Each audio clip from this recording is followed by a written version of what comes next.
Aujourd'hui, nous allons vers Bali. Bali, île enchantée, grande comme un département français. Sans doute le savez-vous, la civilisation balinaise est une des plus raffinées du monde. Sur cette île, il semble que la musique sacrée des gamelans traduise à chaque instant la mélodie même de la vie. Dans les rizières, dans les champs, sur les gradins étagés où travaillent les femmes, aidées par les buffles.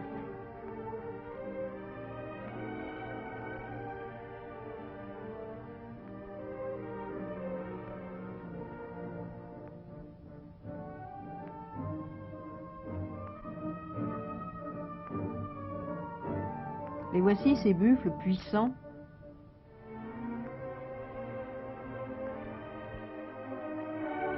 quant aux femmes, leur travail est difficile, rude et certainement très très fatigant.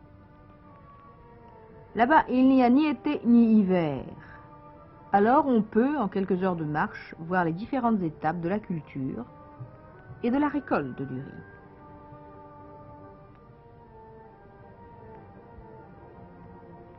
Voyez-vous, les cultures en gradin, c'est extrêmement joli et c'est extrêmement bien fait.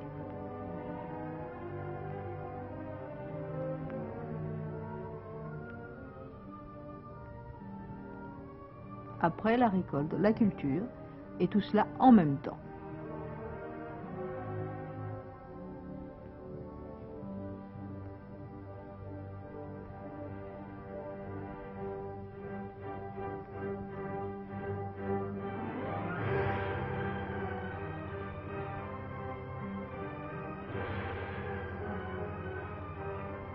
Et les déchets de la récolte, de cette récolte du riz, font vivre dans une très heureuse sécurité les canards.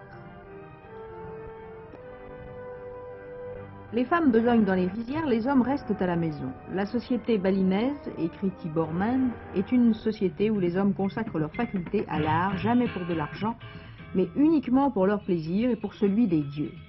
Les artistes balinais ont hérité des traditions indiennes, chinoises, indonésiennes, et ils les maintiennent vivantes dans la sculpture, l'art décoratif et la danse. Avec la danse, l'art devient collectif. À Bali, la moindre occasion est un prétexte à la danse. Cette femme qui interprète une chorégraphie rituelle extrêmement compliquée. Demain, elle redeviendra tout simplement, comme les autres femmes, une paysanne de la rizière.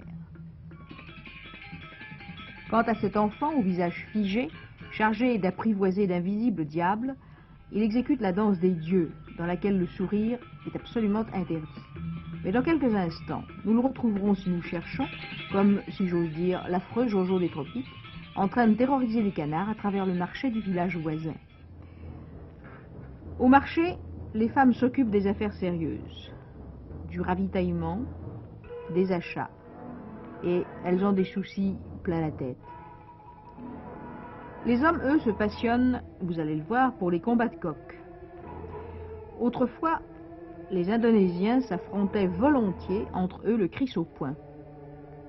Aujourd'hui, ils confient leurs instincts batailleurs à la basse-cour, et les coqs de combat sont chargés de donner et de recevoir les coups.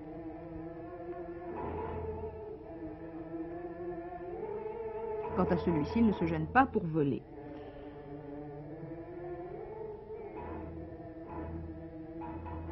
La femme au sein nu de Bali inspire les sculptures.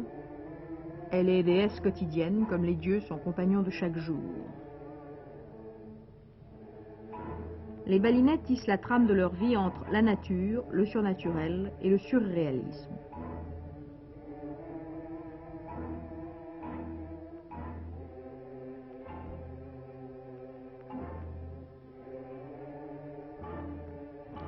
Regardez la pureté extraordinaire de ces lignes.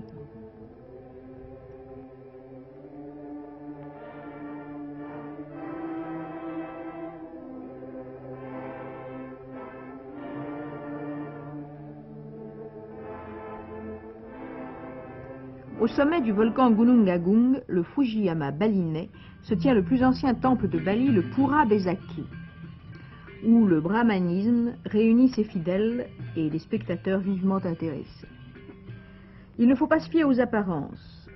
ces cérémonies, toujours à base de danse, semblent incompréhensibles à nos yeux. Les clés pourtant en sont fort simples.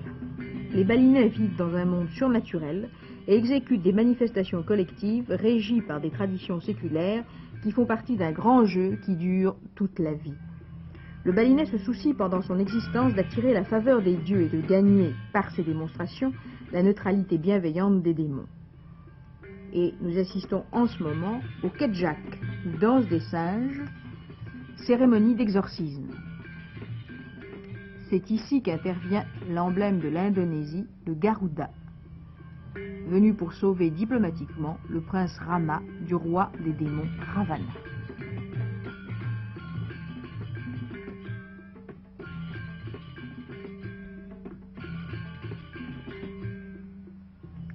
Voilà le Garuda.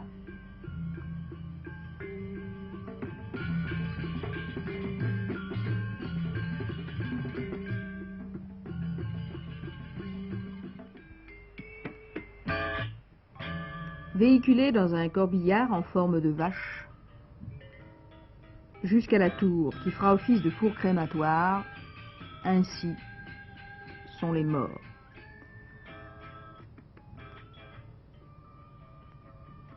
Les porteurs exécuteront tout au long du parcours de multiples détours pour dépister les mauvais génies. L'enterrement est un carnaval rythmé par le gamelan, scandé par les coups de gong et la musique claire des xylophones. Cette musique doit chasser les mauvais esprits pendant qu'on ouvre le cercueil pour le garnir de présents, de pièces de monnaie, de façon que le mort ne manque de rien dans l'au-delà. Plusieurs crémations ont lieu le même jour. Ici, on expédie au pays des dieux un grand prêtre et plusieurs manants qui, eux, mon Dieu, profitent du voyage. La procession se met en route vers la mer. Quand elle sera parvenue sur le rivage, les successeurs du grand prêtre réciteront les prières rituelles pendant que les familles se préparent à disperser dans l'océan les cendres des défunts.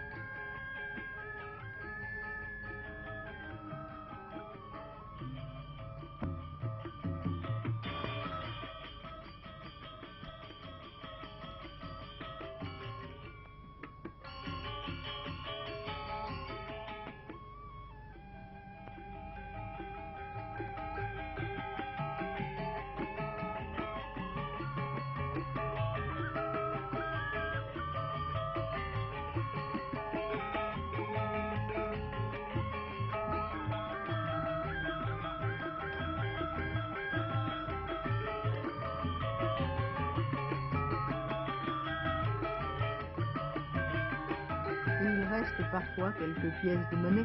Le mort n'a pas jugé bon de les emporter, alors les héritiers les récupèrent discrètement. Les cendres sont jetées à la mer et les flots les emportent. L'âme définitivement libérée de toutes ses attaches terrestres a enfin gagné le paradis des bienheureux.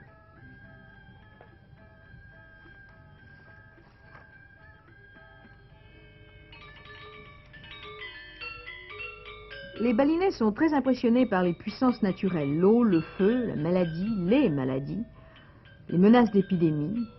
Aussi, ils organisent dans le temple sacré les cérémonies à caractère religieux, où se mêlent invariablement le théâtre et la danse. Un drame, mais vraiment un drame, va se dérouler devant vous. Les principaux personnages sont le Barong, symbole du bien, et Rangda, la veuve sorcière, effrayante caricature du mal, qui cherche à semer la maladie et la mort chez les hommes. Pour l'instant, vous ne voyez que les deux servantes de Rangda. Ravissantes petites danseuses, elles ont actuellement 15 ans. Après cet âge, souvent, elles se marient et ne dansent plus jamais. Du jour au lendemain, elles se transforment en travailleurs de force, plantent le riz, nourrissent les porcs et deviennent même terrassiers ou maçons. Ainsi l'exigent les rigoureux tabous qui dirigent la vie ardente de l'île sous le regard des démons balinais. Et voici le Barong. Son long corps est couvert de cheveux, de miroirs et de boules dorées. Le Barong représente la vertu. On pourrait presque ironiquement en déduire, par son aspect repoussant, que la vertu manque de séduction pour les balinais.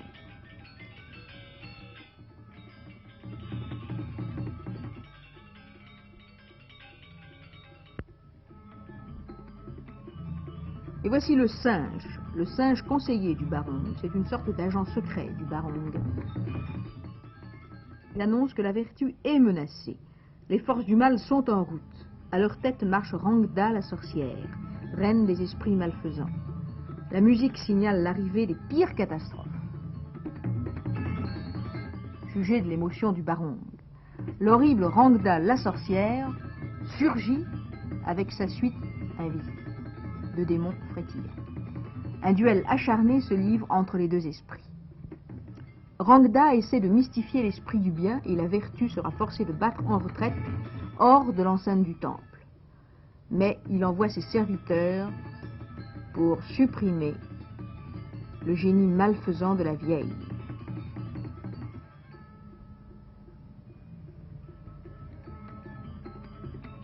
Barong recule, il est chassé.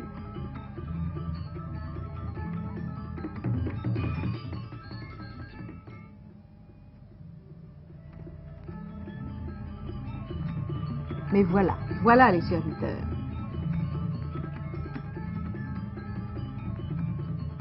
Et voici Chris à la main, essayant d'exterminer la vieille sorcière. Rangda fait appel à ses pouvoirs de sorcellerie et subjugue les défenseurs de la vertu. Elle les possède au sens sorcier du mot et leur jette un sort. Elle va les forcer à retourner leurs poignards contre eux-mêmes. Et les voici maintenant en transe, hurlant, les yeux révulsés. Ils essaient de toute leur force d'empêcher le Christ de pénétrer dans leur poitrine.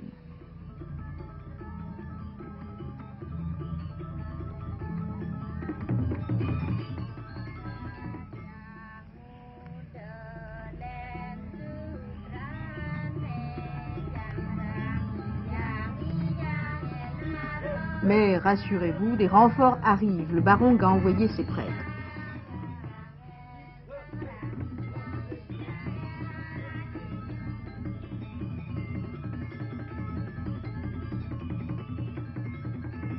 Il suffira de lui trancher la tête pour que chacun soit délivré du mal. Les soldats du Barong sont réconfortés par les bénédictions des prêtres et par les fortes rasades d'alcool de riz.